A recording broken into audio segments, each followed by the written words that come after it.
सभा मतदारसंघाचे खासदार म्हणून सदाशिव लोखंडे साहेबच पुन्हा तिसऱ्यांदा खासदार होणार आहे एवढी मी तुम्हाला खात्री देतो। ही निवडणूक राधाकृष्ण विखे पाटलांची नाही, ही निवडणूक सदाशिव लोखंडे साहेबांची नाही, ही निवडणूक आहे माननीय नरेंद्र मोदी साहेबांना पंतप्रधान बनवण्याची। मी एक उदाहरण देतो, ते आता सांगत नाही, जास्त वेळ नाही आहे, सगळ्या चाळ त्यांच्यापाशी नगर दिलं, त्याची काय काळजी नाही त्यांना। ही जी जागा ही कोत्यांची आहे, आम्ही कोते सर्व साईबाबांच्या जवळ होतो, म्हणून मी तुम्हाला एक नम्र विनंती करतो। मग स्पर्धा झाल्यानंतर उद्या काळे साहेबांचं पाहू तुम्ही किती मतदान देणार आहे। विखे पाटलांनी मी भारतीय जनता पार्टीच्या लोकांचं नाव घेणार नाही, राष्ट्रवादीच्या लोकांचं घेणार, शिवसेनेचेच काही लोकांना अशी खोड आहे।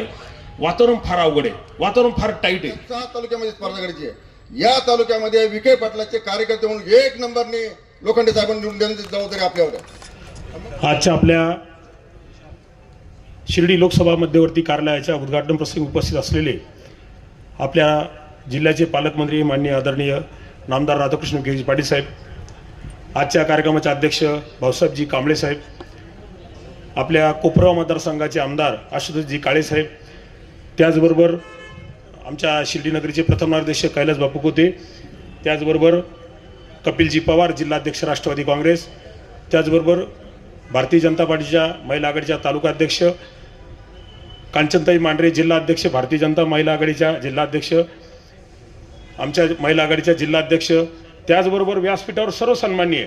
आता जर कोणाचं नाव घेतलं नाही तर राग येईल, सध्या रागरोषाचा फार मोठा काळ, आता सध्या संक्रमणाचा काळ आमच्या भोवती चालू आहे, तर सगळ्यांना कोणी असं वाईट वाटून घेऊ नका की माझं नाव घेतलं नाही म्हणून मी नावाला घ्यायलाच कट मारून टाकला।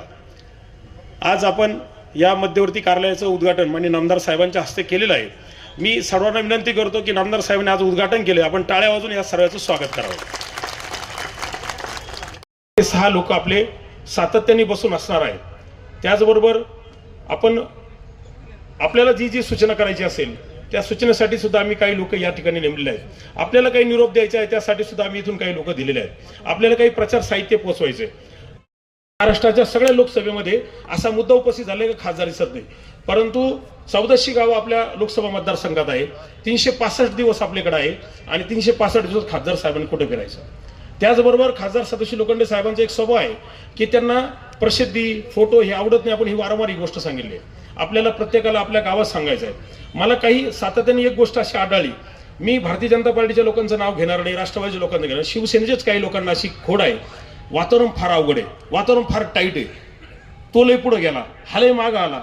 तर मित्रांनो तुम्हाला विनंती, ज्या लोखंडे साहेबांमुळे शिवसेनेचं अस्तित्व या मतदारसंघात निर्माण झालं, शिवसेनेच्या फुटीनंतर लोखंडे साहेब शिंदे साहेबांबरोबर आले, या लोकसभा मतदारसंघात विकासाची कामं आणली, एवढा मोठा विकास केला। फक्त त्यांचा स्वभाव आहे, त्या स्वभावाला अनुसरून त्यांनी त्याची प्रसिद्धी केली नाही। मी आपल्या सर्वांना नम्र विनंती करतो, या काळामध्ये आमच्याकडून काही चुका झाल्या असतील अगोदरच्या काळामध्ये, आम्ही सुधारण्याचा निश्चित प्रयत्न करू, परंतु आपल्याला मी मनापासून नम्र विनंती करतो, आपण साईबाबांच्या पावनभूमीत बसलो। हे कार्यालय इथं उघडण्याचं कारणच असं आहे की नामदार साहेबांनी जेव्हा विचारलं आपण कार्यालय कुठं उघडलं पाहिजे, तर साहेबांनी सांगितलं शिर्डी मध्यवर्ती ठिकाण आहे आणि तुम्ही शिर्डीमध्ये कार्यालय उघडा। साईबाबांची ही पावनभूमी आहे, ही जी जागा आहे ही कोत्यांची आहे, आम्ही कोते सर्व साईबाबांच्या जवळ होतो, म्हणून मी तुम्हाला एक नम्र विनंती करतो की आपला रागरोष असेल, लोखंडे साहेबांवर काही रागरोष असेल किंवा आमच्यावर काही रागरोष असेल, थोडा दिवस बाजूला ठेवा। माननीय मोदी साहेबांना आपल्याला 400 पार न्यायचं आहे।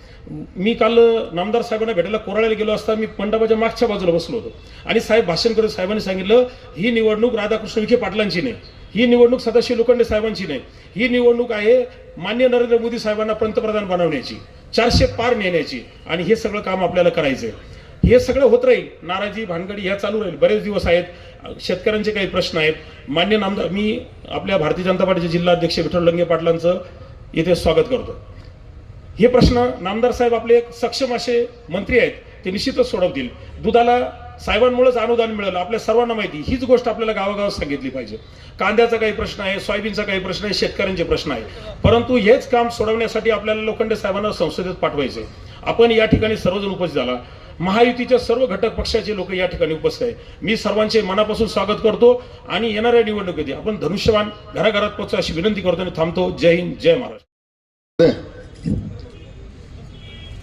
आपल्या लोकसभा मतदारसंघाचे उमेदवार आणि भावी खासदार सदाशिव लोखंडे साहेब यांच्या मध्यवर्ती संपर्क कार्यालयाचं उद्घाटन निमित्ताने उपस्थित असलेले आपल्या जिल्ह्याचे पालकमंत्री, आपल्या सगळ्यांचे आदरणीय नामदार राधाकृष्ण विखे पाटील, उपस्थित असलेले ज्ञानेश्वर गोंदकर, मुकुंदांना सदाफळ, कांचनताई मांढरे, त्याचप्रमाणे उपस्थित असलेले सन्माननीय कमलाकर भाऊ पोते, नितीनराव अवताडे, आज साईबाबांच्या पुण्यनगरीमध्ये मध्यवर्ती कार्यालयाचं उद्घाटन सन्माननीय नामदार पालकमंत्री राधाकृष्ण विखे पाटील यांच्या हस्ते संपन्न झालेला आहे. लोकसभेची 2024ची निवडणूक होत असताना खासदार लोखंडे साहेब यांना उमेदवारी मिळाल्यानंतर प्रथमतः विखे साहेबांनी आम्हाला सिडेकरांना पहिल्यांदा आदेश केले का आपल्या सगळ्यांना लोखंडे साहेबांना जास्तीत जास्त मताधिकाऱ्यांनी निवडून आणण्यासाठी आपल्या गावामध्ये प्रत्येकाने प्रयत्न करावा.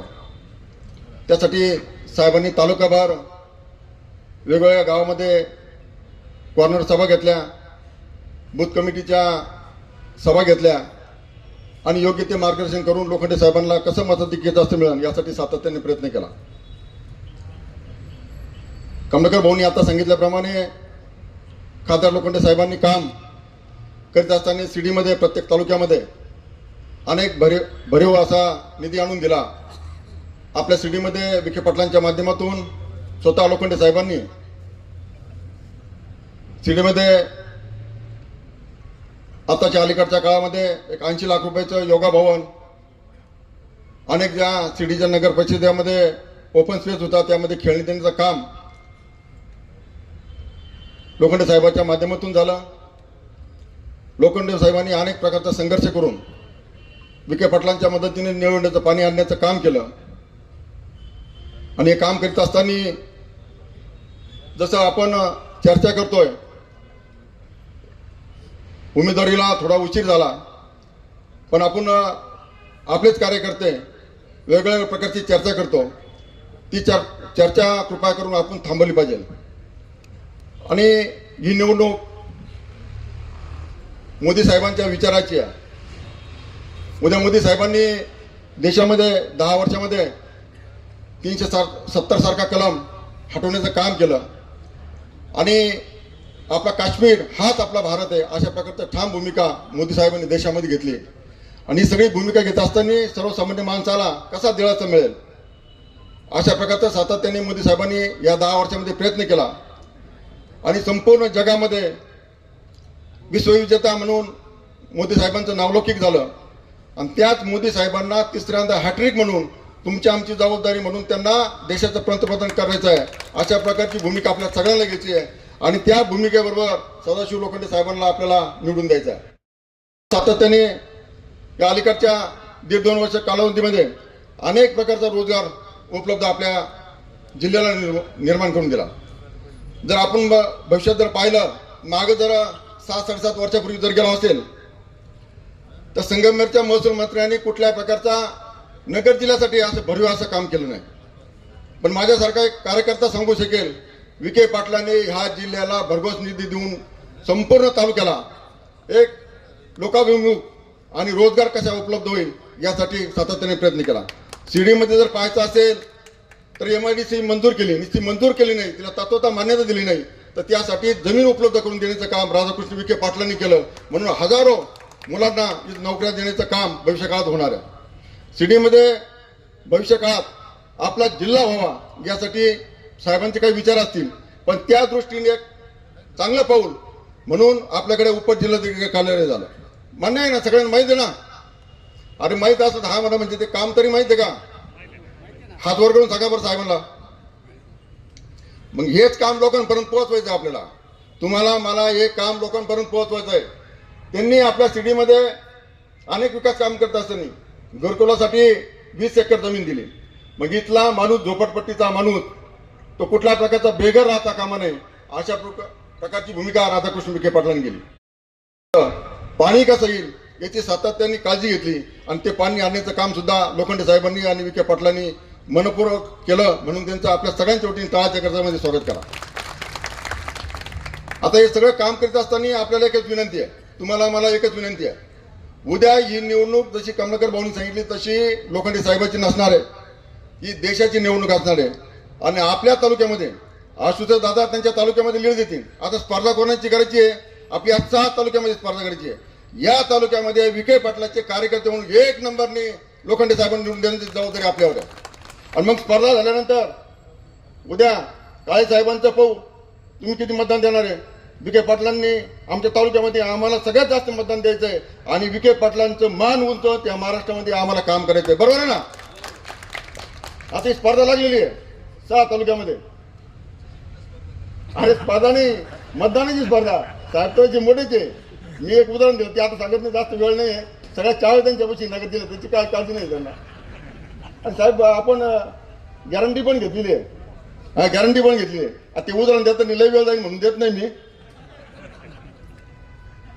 तर भविष्य काळामध्ये आपल्याला या तालुक्यामध्ये जास्तीत जास्त सदाशिव लोखंडे साहेबांना बरगच्च चांगल्या मतांनी निवडून देऊन विक्रमी मतांनी निवडून देण्याचं काम आपल्याला भविष्य काळात करायचं आहे. आणि आपली चर्चा आपसात बंद करायची आहे. मी तुम्हाला खात्रीपूर्वक सांगतो, बाबांची आरती आता सुरू होणार आहे. या लोकसभा मतदारसंघाचे खासदार म्हणून सदाशिव लोखंडे साहेबच पुन्हा 3ऱ्यांदा खासदार होणार आहे, एवढी मी तुम्हाला खात्री देतो. थांबतो. जय हिंद, जय महाराष्ट्र. खरं तर आज आपल्या लोकसभा मतदारसंघाच्या कार्यालयाचं उद्घाटन साहेबांच्या हस्ते पार पडलेलं आहे. जास्त वेळ न घेता आदरणीय आपल्या देशाचे लोकप्रिय पंतप्रधान, ज्यांना विश्वगुरु म्हणून संबोधलं जातं, की अतिशय अल्पवधीत सर्वसामान्य ग्रामीण भागातला गोरगरीब माणूस, दीनदलित माणूस, आदिवासी बांधव हा केंद्रबिंदू मानून देशभरामध्ये काम करत असताना लोकभिमुख योजना सर्वसामान्यांपर्यंत त्या ठिकाणी आणण्याचं काम ज्यांनी केलं, अशा नेतृत्वाला 3ऱ्यांदा या ठिकाणी पंतप्रधान करण्याची ही निवडणूक आहे. माझ्या अगोदरच्या वक्त्यांनी सांगितलं की लोखंडे साहेब 2 वेळेस खासदार झाले, काही ठिकाणी संपर्क कमी जास्त झाला असेल, परंतु देशाचं भवितव्य ज्या नेतृत्वाच्या हातामध्ये द्यायचं, त्या नेतृत्वासाठी आपल्याला सर्वांना जास्तीत जास्त खासदार आपल्या राज्यामधून त्या ठिकाणी गेले पाहिजे. खरं तर वेळ कमी आहे. अनेक योजना आहेत की त्या नुसत्या योजना आपण जर जनतेपर्यंत घेऊन गेलो आणि मध्यंतरी आपल्या जिल्ह्याचे नेते आदरणीय विखे पाटील साहेबांच्या माध्यमातून अनेक बैठका झाल्या. आपल्या ज्या अनेक योजना आपल्या देशामध्ये आपल्या पक्षानं त्या ठिकाणी आणलेल्या आहेत, ते जनतेपर्यंत पोहोचवण्याचं काम देखील आपण केलं. आणि ह्या योजना आपण जनतेपर्यंत जाऊन सांगितल्या तरी त्या मतदारांपर्यंत एक प्रभावी प्रचार तो आपला होऊ शकतो. आदरणीय लोखंडे साहेबांच्या माध्यमातून संपूर्ण 6 तालुक्यामध्ये निश्चितपणानं भरीव असं काम झालेलं आहे. मध्यंतरीच्या काळामध्ये आदरणीय साहेबांच्या नेतृत्वाखाली प्रत्येक तालुक्यामध्ये युतीच्या कार्यकर्त्यांच्या बैठका पार पडल्या. त्यामध्ये लोखंडे साहेबांनी सांगितलं की कामं भरपूर झाले पण आम्ही वाजवलं नाही. तर खऱ्या अर्थानं विकास कामं होत असताना ते जनतेपर्यंत नेऊन घालण्याचं काम कार्यकर्ता करत असतो आणि ते काम आपल्याला भविष्य काळामध्ये करायचं आहे. आणि पुन्हा एकदा आदरणीय मोदीजींना त्या ठिकाणी ज्या पंतप्रधान मोदयांना देशानं सर्व जगानं त्या ठिकाणी मान्यता दिली आहे, असा मोठा नेता आपल्याला भारतीय जनता पार्टी आणि महायुतीला लाभलेला आहे. आणि म्हणून निश्चितपणानं 3ऱ्यांदा आदरणीय मोदी साहेबांना पंतप्रधान करण्यासाठी आपल्याला सर्वांना आदरणीय खासदार साहेब असतील, आदरणीय मंत्री महोदय, पालकमंत्री असतील, यांच्या नेतृत्वाखाली भरीव असं काम करून आपल्या जिल्ह्यातल्या 2ही जागा त्या ठिकाणी भरभरून मतानं निवडून आणायच्या आणि त्या आपण सर्वजण हे काम करायला अशी अपेक्षा व्यक्त करतो. आपलं सर्वांचं स्वागत करतो आणि थांबतो. जय हिंद. खुशखबर. श्री साईबाबांच्या पावनभूमीत साई निर्माण उद्योग समूहाचे अध्यक्ष विजयराव तुळशीराम कोते पाटील यांच्या प्रयत्नातून साई निर्माण ड्रीम सिटी भव्य सुसज्ज असे फ्लॅट नागरिकांच्या सेवेत निर्माण होत असून आजच आपला फ्लॅट बुक करा. सुरुवात फक्त 11.50 लाखांपासून आणि प्रधानमंत्री योजनेअंतर्गत 2.5 लाखांची सबसिडी सुद्धा मिळणार आहे. सर्व सुविधायुक्त 400 फ्लॅट या साई निर्माण ड्रीम सिटी मध्ये राहणार असून हे काम आता पूर्णत्वाकडे आले आहे. डिसेंबर 2024 ला आपण या सुसज्ज इमारतीत आपल्या स्वतःच्या फ्लॅटमध्ये वास्तव्यास जाणार आहात. तेव्हा त्वरा करा, आजच आपला फ्लॅट बुक करा आणि आपल्या स्वप्नातील हक्काच्या सुंदर घराचं स्वप्न साकार करा.